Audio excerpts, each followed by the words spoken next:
Sementara daerah-daerah yang kumuh kita bisa robah menjadi daerah ruang terbuka hijau. Dibeli tentu saja, bukan disuruh pergi, tapi dibeli oleh Pemda. Nah, ya, lalu dijadikan ruang terbuka hijau sehingga anak-anak juga bisa bermain di area-area yang RTH tadi seperti itu. Ya, hari ini saya berkunjung ke Kampung Bahari ya Pak ya. Ya betul. Kampung Bahari RW berapa sini Pak? RT 1 RW 8. RT 1 RW 08 ya. Jadi sini tentu bagian dari mendengar aspirasi dari warga ya. Jadi di samping juga kami juga mensosialisasikan visi misi dan program-program dari yang akan Ridho kerjakan kalau terpilih nanti ya. Jadi intinya lebih pada sosialisasi dari kami dan sekaligus menyerap aspirasi dari warga. Itu sih. Aspirasi apa Pak dari warga? Ya aspirasi tadi misalnya di daerah sini ternyata persoalan keamanan ya yang masih cukup mengkhawatirkan ya. Ada bahkan begal juga masih sering muncul ya, kemudian tawuran antara anak-anak ya, remaja. Ya, ini juga masih cukup banyak kasus-kasus di sini. Ya, itulah yang menjadikan warga di sini, terutama ibu-ibu, khawatir, terutama anak-anak perempuannya yang kalau harus pulang larut ya atau malam. Nah, ini yang saya kira itu satu hal yang memang sudah kewajiban dari pemerintah untuk menjamin ya warganya aman. Jadi insya Allah nanti beberapa hal yang tadi saya sampaikan, nah sekarang kan nanti Ridho akan memberikan stimulan dana 200 juta kan per RW ya per tahun.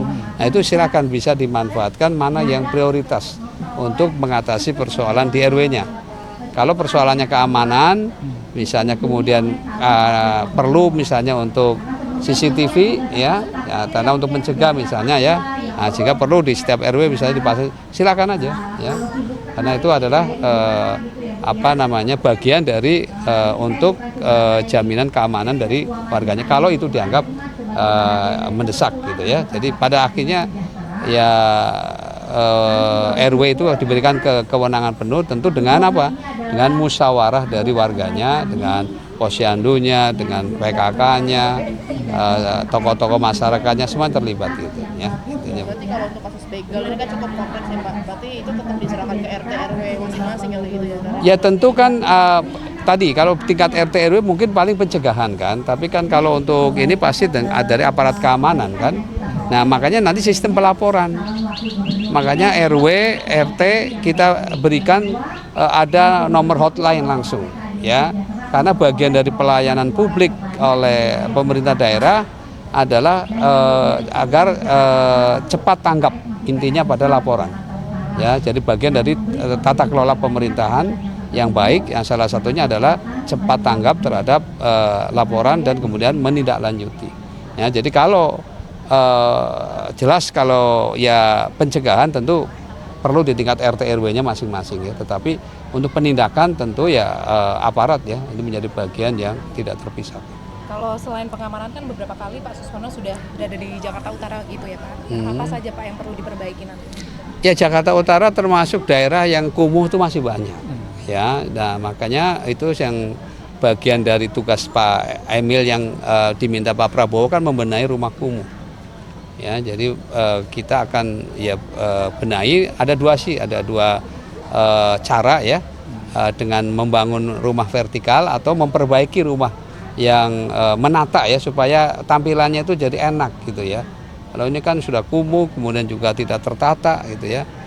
Karena Pak Emil ini sedang sudah merancang ya kemungkinan rumah yang bisa tingkat tetapi dengan model knockdown yang kira-kira murah lah intinya begitu. Jadi karena masih banyak ya di daerah-daerah kumuh itu satu rumah itu dihuni oleh beberapa keluarga kan kasihan ya, seperti Tambora kan coba kita lihat ada yang lebih dari 3 keluarga dalam satu rumah, saya bayangkan ya.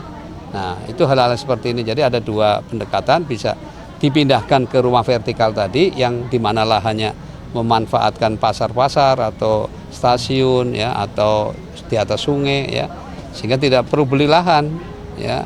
dan itu berarti akan ada rumah-rumah yang terjangkau oleh masyarakat miskin kota ya. Nah, atau kalau harus sewa murah. Nah, sementara daerah-daerah yang kumuh kita bisa robah menjadi daerah ruang terbuka hijau. Dibeli tentu saja, bukan disuruh pergi, tapi dibeli oleh Pemda. Nah, ya, lalu dijadikan ruang terbuka hijau sehingga anak-anak juga bisa bermain di area-area yang RTH tadi seperti itu. Sedikit soal ini Pak, sedikit soal di luar kegiatan ini kan survei kan memang menunjukkan RK Susono tetap di paling tinggi Pak, tapi di nomor 2 RK Pramono Rano kayaknya sudah mulai mengejar nih Pak. Ada kiat-kiat khusus nggak sih? Apakah untuk mengejar atau ada ketakutan sendiri nggak kalau bakal disusul nih Pak? Ya kan kita masih punya kesempatan waktu kampanye sampai 23 kalau nggak salah ya, November ya. Dan survei kan secara periodik pasti akan dilakukan ya. Tinggal nanti kita lihat di mana misalnya Ridho masih berat ya. Ya tentu di situ kita akan lebih gimana kira-kira kampanye yang lebih pas di situ seperti apa. Itu sudah pastilah ada evaluasi seperti itu. Yang jelas kami tidak risau lah dengan hal seperti itu karena ini masih ada waktu untuk terus membenahi kalau memang dirasa justru manfaat survei itu di situ ya. Tapi tentu survei yang objektif ya. Sepanjang karena kan kadang juga ada survei yang memang bagian dari tim ses kan ya kan tentu berbeda ya. Tapi kalau survei yang objektif kita berterima kasih dengan informasi-informasi yang ada ya. Ya sejauh ini alhamdulillah kita masih di atas ya. Nah, tinggal ya terus kita juga supaya tidak terkejar kan begitu. Gitu ya. Persiapan debat Pak tanggal 27 bagaimana? Ya nantilah kan masih ini temanya juga apa aja kan belum disampaikan gimana. Yang penting kita tetap menyapa masyarakat, kita tetap berdialog dengan masyarakat ya karena pada akhirnya yang menentukan kan rakyat sendiri ya. Jadi dengan tatap muka seperti ini nih manfaatnya besar ya. Pertama dia bisa mengenal calon pemimpinnya.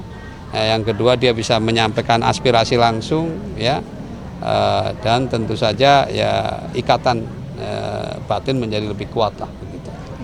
Ya cukup ya. Baik.